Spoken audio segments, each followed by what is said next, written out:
Hello, c'est Gonzague et c'est l'heure d'une vidéo comme on n'en a pas fait depuis longtemps. C'est des vidéos qui sont filmées à 1h du matin.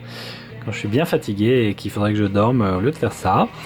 Et dans cette vidéo, nous allons avoir le plaisir de voir la Wissings Activité Pop, qui est un peu comme sa grande sœur mais en moins cher, avec des matériaux moins coûteux pour la fabrication, puisque l'activité tout court coûte elle plutôt 400 €. L'activité Pop, c'est une smartwatch mais qui n'a pas d'écran électronique, qui a une autonomie de 8 mois avec une pile classique et un tracker d'activité intégré. Donc c'est un compromis que je trouve très intéressant entre un autre produit qu'avait sorti Wissings, qui est ce petit tracker, le Pulse, qui après est sorti dans une autre version appelée O2, qu'on pouvait sortir, qui est comme ça, qui était un très beau produit technologiquement, mais qui est trop petit, donc on passe son temps à le perdre, qui intègre un lecteur de rythme cardiaque. Enfin, c'est plutôt pas mal, il est joli, il y a des belles animations sur l'écran. Alors je pense qu'il n'y a plus de batterie depuis le temps que je ne l'ai pas allumé, parce que ce qui se passait avec ça, c'est que je l'avais en clip ceinture et que je le perdais à chaque fois que je le portais. Donc la montre au moins c'est plus difficile à perdre. Bref, je crois que ça coûtait d'ailleurs à peu près le même prix. Revenons à notre mouton à aiguille. La Wissings Activité Pop, donc je l'essaye depuis 2 ou 3 semaines maintenant. Alors c'est rigolo parce que c'est la première montre que je porte qui n'a aucun bouton, puisqu'en fait tout se fait en Bluetooth. Elle est Bluetooth Low Energy et elle se met à l'heure en fonction de l'heure de votre téléphone. Et elle est livrée avec une petite pièce que j'ai perdue dans un de mes nombreux tiroirs. Voilà, que je vais arriver à voir pendant que mon Mac se met à jour. Et voilà, cette pièce qui sert à ouvrir le capot arrière de la montre pour changer la pile, puisque donc la pile est à changer tous les 8 mois.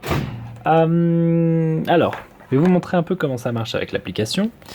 Et on va voir un petit souci.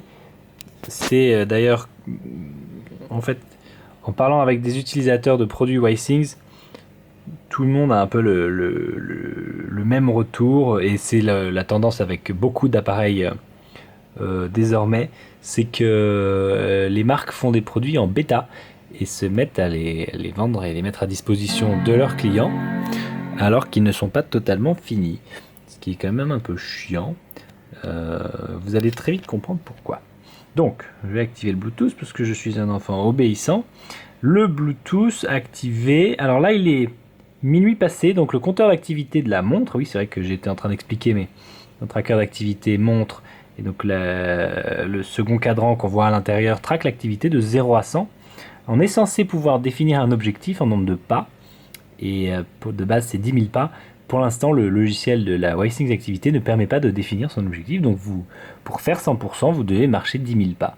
Ce qui est un peu difficile, ça fait quand même pas mal de marche. Surtout pour moi qui suis en vélo, et alors ça la montre n'a pas l'air du tout de vouloir le réaliser. Je sais pas quand est-ce que j'ai fait 6371 pas. Donc là, la synchronisation se fait et c'est pas hyper rapide. Vous voyez, 32%, 33%, machin. Il faut pas être pressé. Donc je fais ça le matin quand je me brosse les dents. Puisque du coup, ça occupe le système pendant que moi je fais autre chose. Pour récupérer le nombre de pas, la qualité du sommeil, parce que c'est aussi quelque chose que la montre sait analyser. Et sa caractéristique, c'est aussi de savoir mesurer l'effort quand on nage. Mais n'étant pas grand nageur et puis n'ayant pas une baignoire assez grande, j'ai pas pu tester cette fonction. Par contre, j'ai effectivement testé le fait qu'elle ne s'arrête pas de fonctionner quand on l'utilise sous la douche. Voilà, la synchro, faut pas être pressé, ça prend tout son temps. Alors on en profite pour se balader dans l'application, qui elle je trouve assez jolie. Et donc elle nous fait un récap de l'activité par jour avec le nombre de pas que vous avez pu marcher, la distance estimée, combien j'en suis de mon objectif que je ne peux pas modifier. Oui, je remets le couteau dans la plaie, je remue le couteau et je le remets. Alors le sommeil, est-ce qu'on a du sommeil? Alors le problème du sommeil, là c'est donc hebdomadaire, on peut pas cliquer sur un jour précis, bon c'est pas grave. Le problème du sommeil pour moi, c'est que la montre ne sait pas vraiment détecter si je suis pas totalement endormi, donc je bouge encore un peu, en train d'utiliser mon smartphone et dans mon lit. Donc elle me donne des chiffres de sommeil qui sont parfois un peu incohérents. Celui-là m'a l'air par contre tout à fait vrai. C'est que hier soir, je me suis couché à peu près à cette heure-là et je me suis réveillé à 8 heures du matin, ou même un petit peu avant. Donc c'est con que le logiciel ne sache pas dire, tiens, il utilise son smartphone, a priori, il est réveillé. Je trouve que ce serait des petites choses un peu intelligentes à implémenter. Alors dans les autres surprises que j'ai eues, une fois, je regarde l'heure sur la montre et elle affichait une heure complètement sans rapport avec la réelle heure de la journée. Donc ça c'est un peu bizarre, ça a l'air de se désynchroniser.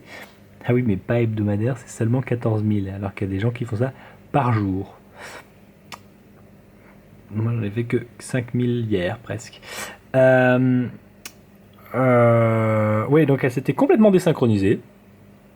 Parfois la mesure de l'activité n'est pas non plus totalement correcte. Mais donc le petit truc rigolo, c'est que quand vous... Alors, il faut quand même retrouver dans mes appareils la montre. J'ai aussi la balance depuis longtemps. Ça, je suis un client vraiment ancien. Voilà, et ça, il permet de remettre la montre à l'heure. Et vous avez vu, il y a eu la petite... on contrôle les aiguilles de sa montre de cette façon-là. Je trouve ça c'est vraiment rigolo. Youp. Donc j'ai l'aiguille des minutes sur 12 et l'heure sur 12. C'est parfait. L'aiguille des mouvements sur 0. Suivant. Et hop. Et elle se remet à l'heure. Ça c'est marrant. Donc la montre est très simple, hein, l'heure et l'activité. Vous n'avez ni la date, ni l'heure d'un autre pays, ni quoi que ce soit. Il ne faut pas en vouloir trop. Elle est très légère. La finition fait un peu plastique, mais c'est pas choquant. Surtout, je trouve ça cool d'intégrer autant de technologie dans un objet si petit. Il fait un peu épais, mais quand on la porte, c'est pas du tout choquant. Alors, n'ayant qu'une main, je vais pas pouvoir la remettre sur mon poignet, sinon ça va encore donner une vidéo qui vous donne envie de vomir. Mais vous pouvez me faire confiance. Bon, après, je pars de loin, puisque les montres que je porte généralement, c'est un peu des G-Shock, donc c'est vrai que là, pour le coup, en termes d'épaisseur, elles sont imbattables. Ça veut pas faire la mise au point, cette connerie. Hein. Ouh, il refuse. Je suis pas encore tout à fait habitué à mon petit RX100 Mark III. D'ailleurs, il pourrait dézoomer un peu.